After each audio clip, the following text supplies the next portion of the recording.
नमस्कार। राजस्थान की 7 विधानसभा सीटों पर उपचुनाव होना है क्योंकि राजस्थान के 5 विधायक सांसद बन गए हैं और 2 विधायकों की मृत्यु हो गई है। इसीलिए राजस्थान की 7 सीटों पर उपचुनाव होना है। इन्हीं को लेकर राजस्थान में एक बार फिर चुनावी माहौल क्रिएट हो गया है। जल्द ही चुनाव आयोग तारीख घोषित करने वाला है। इसी को लेकर सभी पार्टियां इन विधानसभा क्षेत्रों में अपने प्रत्याशियों को लेकर सर्वे करवा रही है। इन्हीं में से एक 84 विधानसभा क्षेत्र जिसकी हम इस वीडियो में बात करेंगे, तो आप इस वीडियो में आखिरी तक बने रहे। 84 विधानसभा क्षेत्र में राजकुमार रोज विधायक थे जो कि अब सांसद बन गए हैं डूंगरपुर बांसवाड़ा लोकसभा क्षेत्र से, और उन्होंने अपने विधायक पद से इस्तीफा दे दिया है। राजकुमार रोज आदिवासी पार्टी से संबंध रखते हैं, तो ये सीट आदिवासी समाज की थी, लेकिन ये सीट आदिवासी पार्टी अब नहीं जीत पाएगी क्योंकि भारतीय जनता पार्टी ने 84 विधानसभा क्षेत्र को लेकर बना दिया है एक मास्टर प्लान। राजकुमार रोज नहीं जिता पाएंगे अपनी सीट क्योंकि भारतीय जनता पार्टी ने इस सीट को लेकर एक मास्टर प्लान तैयार किया है। उस प्लान में भारतीय जनता पार्टी ने यह तैयार किया है कि किससे बनाया जाएगा उम्मीदवार, किस समाज का होगा, किस धर्म का होगा और किस तरह ये चुनाव लड़ा जाएगा, क्योंकि भारतीय जनता पार्टी के लिए यह सीट जीतना बहुत ही मुश्किल है। तो भारतीय जनता पार्टी इस सीट को जीतने के लिए नई नई रणनीति तैयार करने वाली है। वैसे इस सीट पर राजकुमार रोज का सबसे ज्यादा दबदबा देखने को मिलता आया है और इस सीट की जो राजकुमार रोज की जीत थी वो बहुत ही ज्यादा अंतरों से जीत थी। इसीलिए ये सब कह रहे हैं, विपक्ष के नेता भी कह रहे हैं कि इस सीट को कोई पार्टी नहीं जीत पाएगी। इस सीट पर केवल राजकुमार रोज ही अपना कब्जा जमाए हुए हैं और राजकुमार रोज की पार्टी में से ही कोई जीतेगा। लेकिन भारतीय आदिवासी पार्टी को हराने के लिए भारतीय जनता पार्टी ने बना दिया है मास्टर प्लान। अगर वो प्लान काम कर जाता है तो राजकुमार रोज की भारतीय आदिवासी पार्टी इस सीट को नहीं निकाल पाएगी।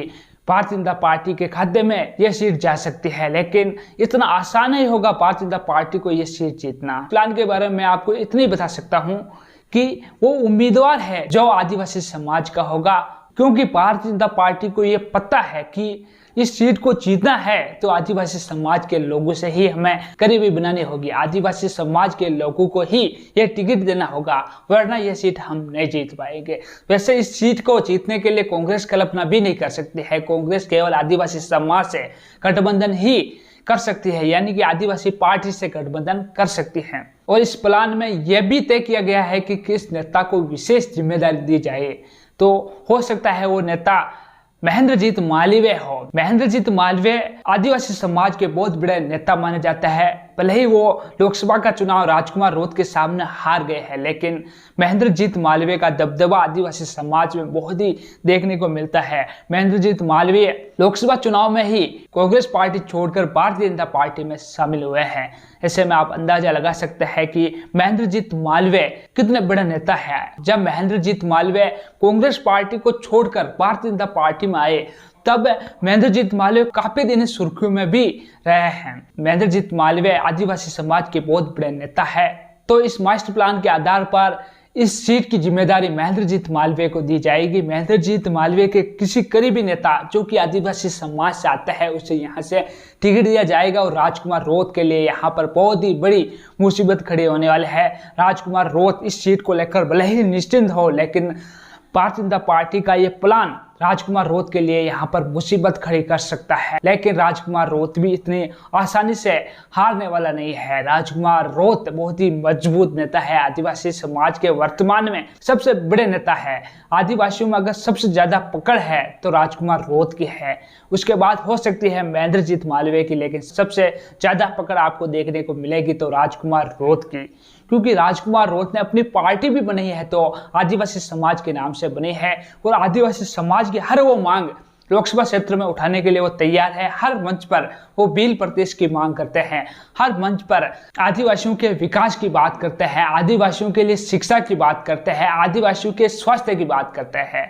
लेकिन भारतीय जनता पार्टी जिस प्रकार यह प्लान बनाया है महेंद्रजीत मालवीय को जिम्मेदारी देकर या फिर किसी अन्य नेता की जो आदिवासी समाज से आते हैं राजकुमार रोज को हराने के लिए, लेकिन यह प्लान कितना कामयाब होता है यही चुनाव में देखना रहता है, क्योंकि राजकुमार रोज हारने वालों में से नहीं, यानी कि हार मानने वालों में से नहीं है। राजकुमार रोज हमेशा से ही मजबूत दीवारों से टकराते आए हैं। उनकी पार्टी को बने हुए 1 साल हुए हैं। पहली बार में वो विधायक और दूसरी बार में सांसद बनकर दिखाए हैं। तो आप देख सकते हैं किस प्रकार के राजकुमार रोत नेता है, आदिवासियों में किस प्रकार अपनी पकड़ को बरकरार रखे हुए हैं। लेकिन महेंद्रजीत मालवीय भी कमजोर नहीं है। महेंद्रजीत मालवीय कांग्रेस छोड़कर भारतीय जनता पार्टी में आए थे, तब ऐसा लग रहा था कि कांग्रेस मानो वागड़ क्षेत्र से बिल्कुल कमजोर हो गई है। ऐसा लग रहा है कि कांग्रेस का जो वहां पर वजूद था वो महेंद्रजीत मालवीय के साथ खत्म हो गया है।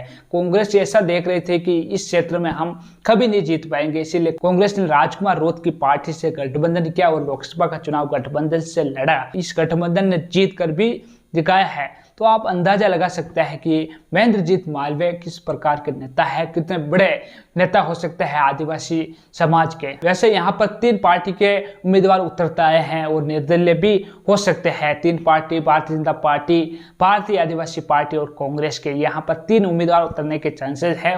उनके अलावा निर्दलीय भी यहाँ पर हमेशा सही देखने को मिलते आए हैं। तो ऐसे में यहाँ पर सीधे तौर पर कहे तो भारतीय आदिवासी पार्टी का सबसे ज्यादा दबदबा है। सर्वे की रिपोर्ट भी यही बता रही है कि यहाँ से भारतीय आदिवासी पार्टी ही जीतेगी, चाहे उम्मीदवार कोई भी हो। लेकिन भारतीय जनता पार्टी ने जिस प्रकार यहाँ से मास्टर प्लान तैयार किया है, उस मास्टर प्लान अगर काम कर जाता तो हो सकता है राजकुमार रोत के लिए यहाँ पर मुसीबत खड़ी हो जाए। अगर वो प्लान काम नहीं करता है तो राजकुमार रोत यहाँ से आसानी से जीत जाएंगे। अगर उस प्लान में दम हुआ तो हो सकता है राजकुमार रोत और कांग्रेस यहाँ पर गठबंधन कर ले। अगर गठबंधन कर ले तो चाहे कोई सा भी प्लान हो, भारतीय आदिवासी पार्टी का, भारतीय जनता पार्टी को यहाँ से हारना ही पड़ेगा।